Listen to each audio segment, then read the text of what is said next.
Alright, pick a left up last video. Before I got rudely interrupted because dinner basically was ready. So, let's first start off with my final thought, my rating for the Superboy issues, and my final thoughts on Volume 4 Superboy.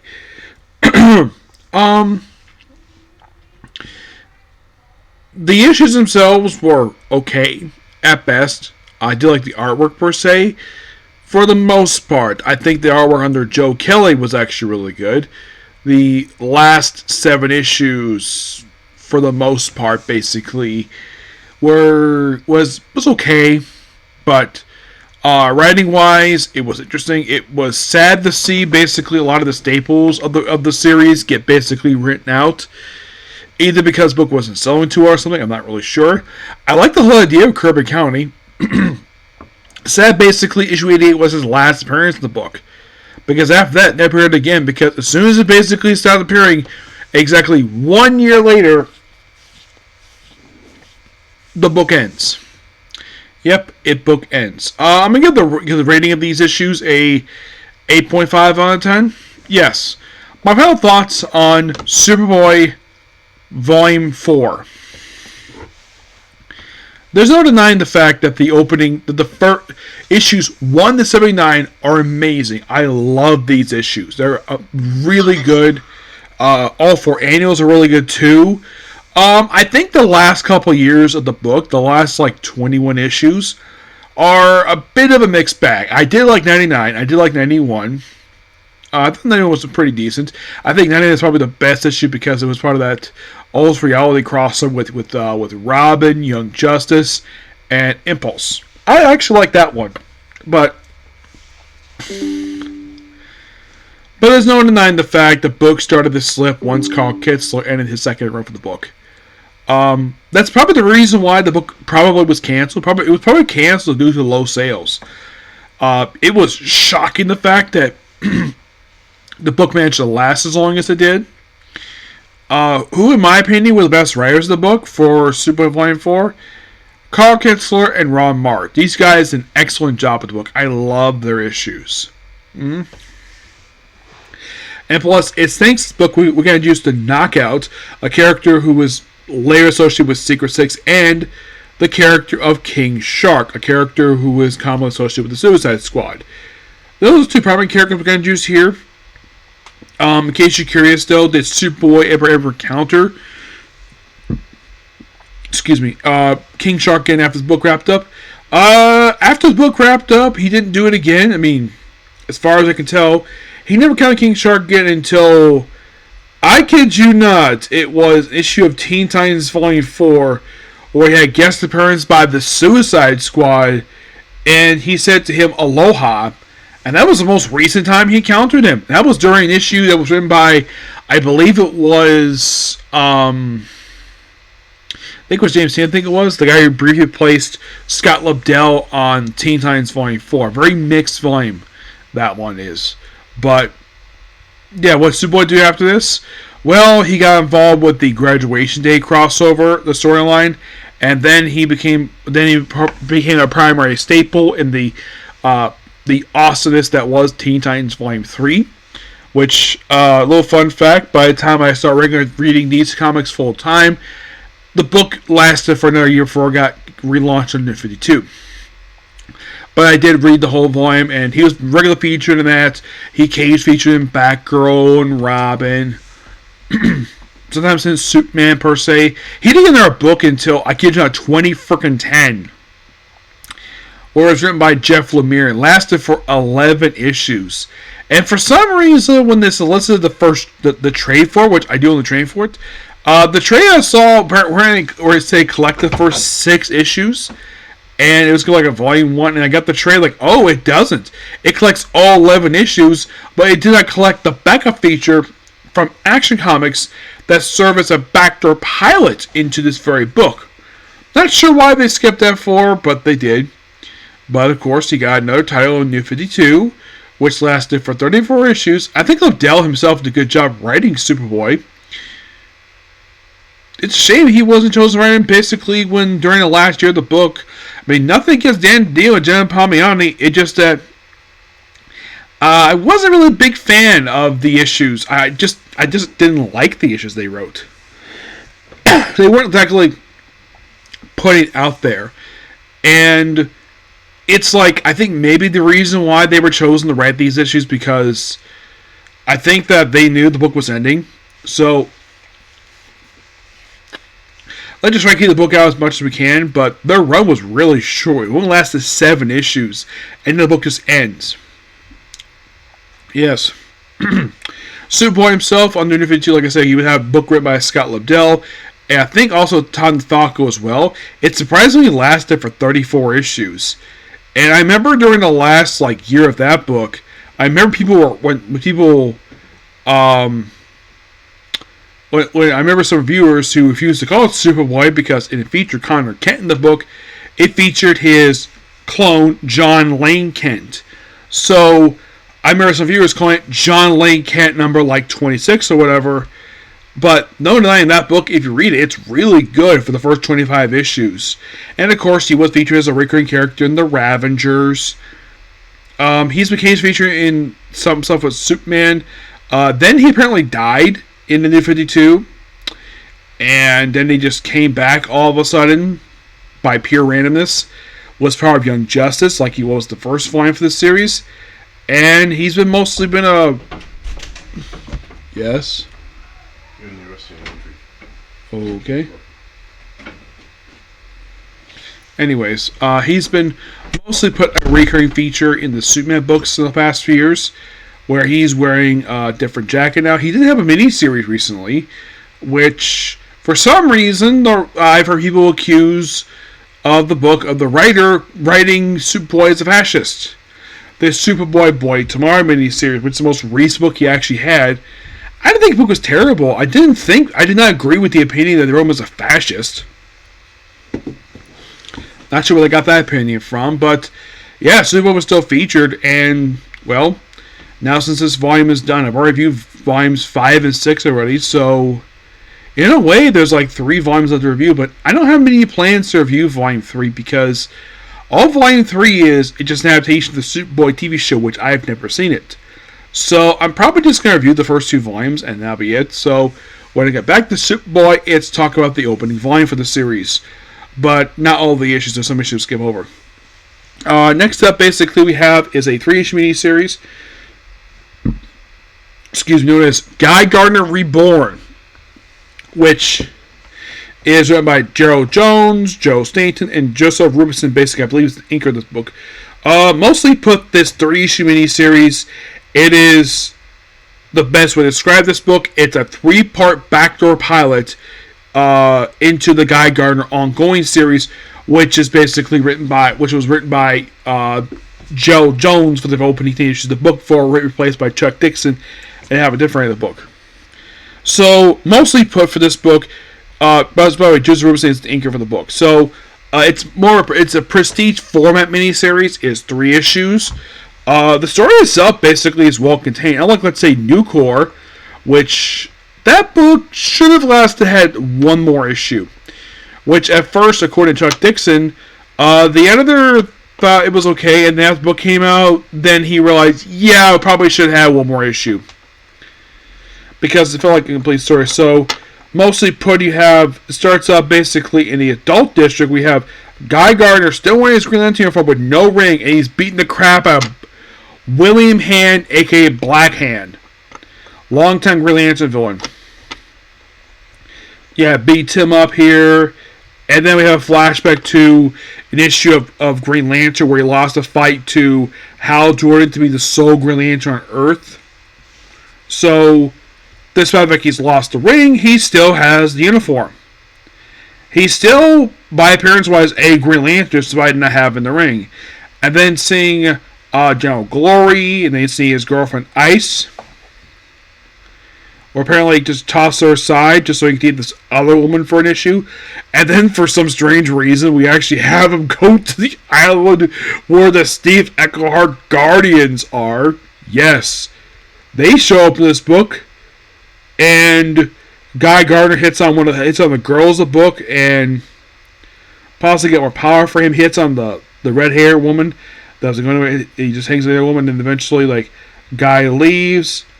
And, by the way, if you notice basically his look for Guy Gardner, yes, for some strange reason, Nathan Fillion, who's playing him, has this haircut for him.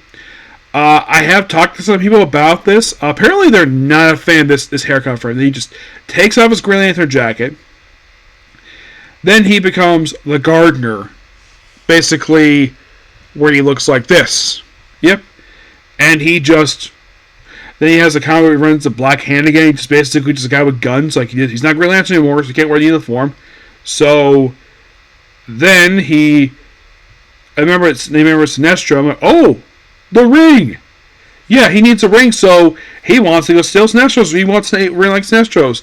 And then he just runs to the weapons of core just by pure randomness. And then ran into Gnort.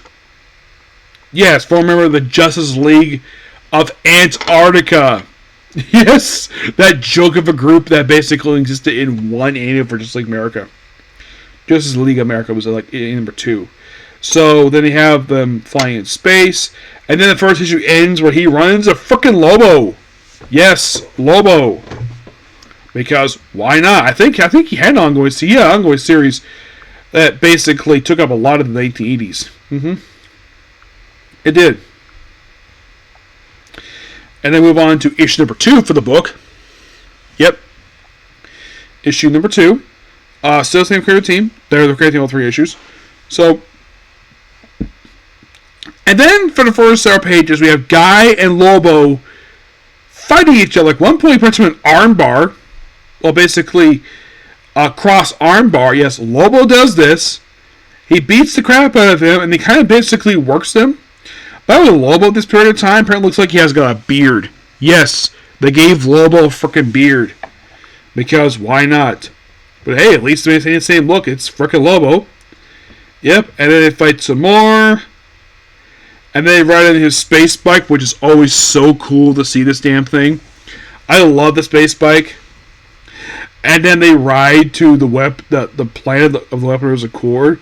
And they're like, hey, can you get a ring like Sinestro? I was like, we use all of our resources to make that one ring anyways.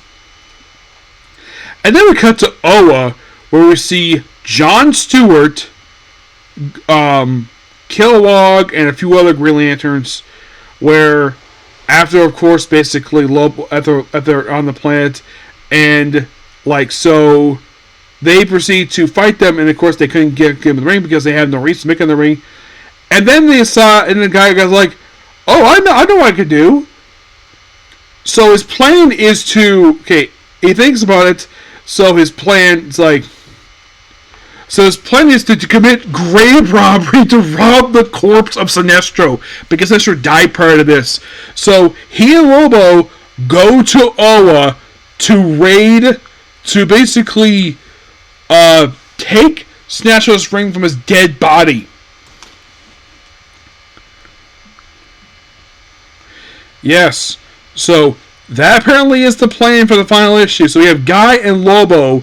They go to Oa with the Weaponers Accord, and then you have the Guardians basically saying this: "Evil minions Accord, you will leave the planet Oa, you'll be destroyed." And he goes like, I'm surprised Weaponers like giving the middle fingers like, "Screw you, Guardians! You're basically a bunch of massive dicks trying to screw with us." And there's no denying, the Guardians generally have always been depicted as dicks over the years. They've always picked that way. And of course, basically, eventually, like, after Guy gets past Bukita, I think it's Bukita, yes, and past several Guardians, Hal is not here, surprisingly, yes, and then he managed to get to, he basically just digs up where Sinestro's body is, and eventually he kind of tricks. And then eventually, I think it's some beam of light hypnotizes John Stewart to break Sinestro's glass coffin. And he takes the ring. And he succeeds.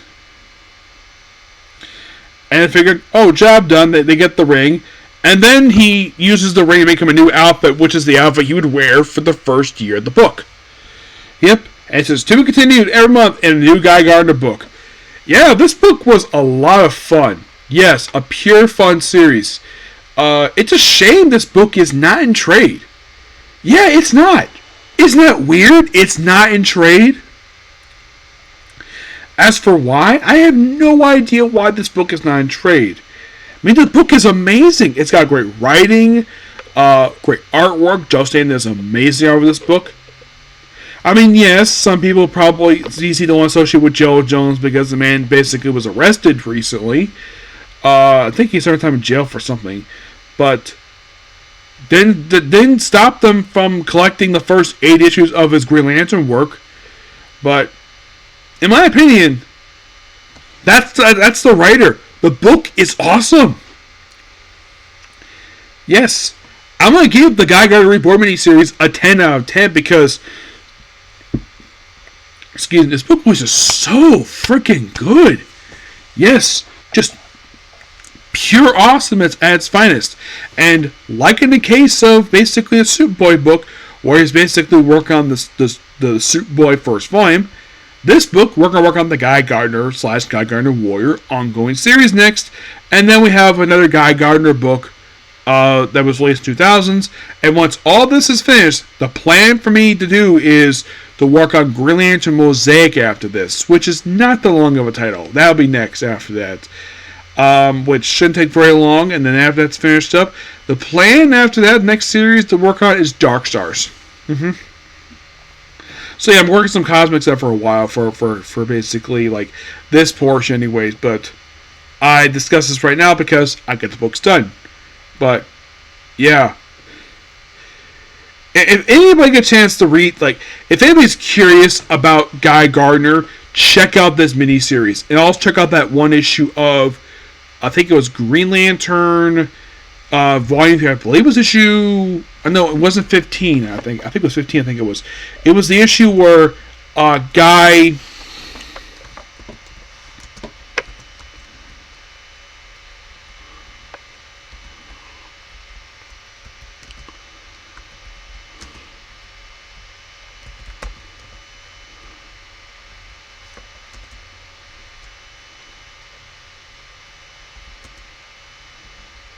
It was the issue where Guy lost a fight to Hal Jordan. So this is right after issue 25 of the Green Lantern Volume 3. That's where you start for this story. And they continue this very book. And apparently, get this, for the opening issue of this very book, his appearance in the first and for Green Lantern, which was, I believe, was a tie into Eclipse Within, that took place between pages 20 and 22 of issue 1. So yeah, same time. Makes sense. It's like Goldface was in here, but I don't remember seeing him here. Yeah. As for issue 2, well, it continues from that point forward. But does not deny the fact this book, like I said, this book is awesome. In my honest opinion, so I said next, basically, for Guy Gardner, it's basically Adventure Series number 4, but in actuality, it's the Guy Gardner slow book.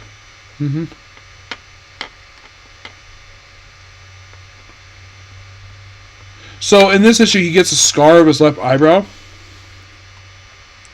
which he would have for a long period of time. Let me show the scar here. Yeah, he would have this for a long period of time. Eventually, they decided to stop drawing with it.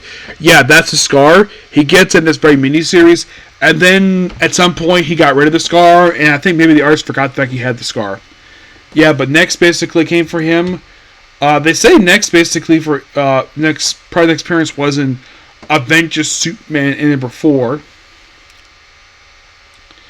There was all Calypso stuff.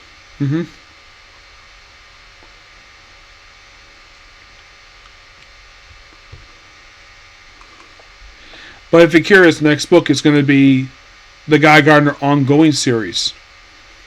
Yeah, and this was released. This book was released from, they say from July to September. They say July for this one, but I think it was probably released in May of 1992 and probably concluded in, let's see, May, June. It may was concluded in the month of July. It's possible. All right, next is going to be. By the way, the next Graveyard book is Cloud Damage.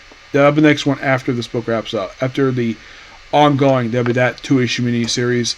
And that'll be it for Guy, because, well, there is also Green Lantern Emerald Warriors. Yes, but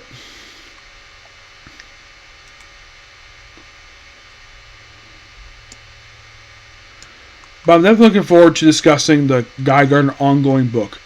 Oh yeah, definitely. I'm very much looking forward to discussing it. Yep. So yeah, that's particularly a particular review. Please be sure to like, comment, subscribe, turn notifications, and do that like button.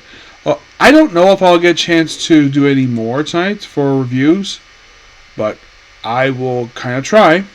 So until you see you on the next video, probably tomorrow at this point.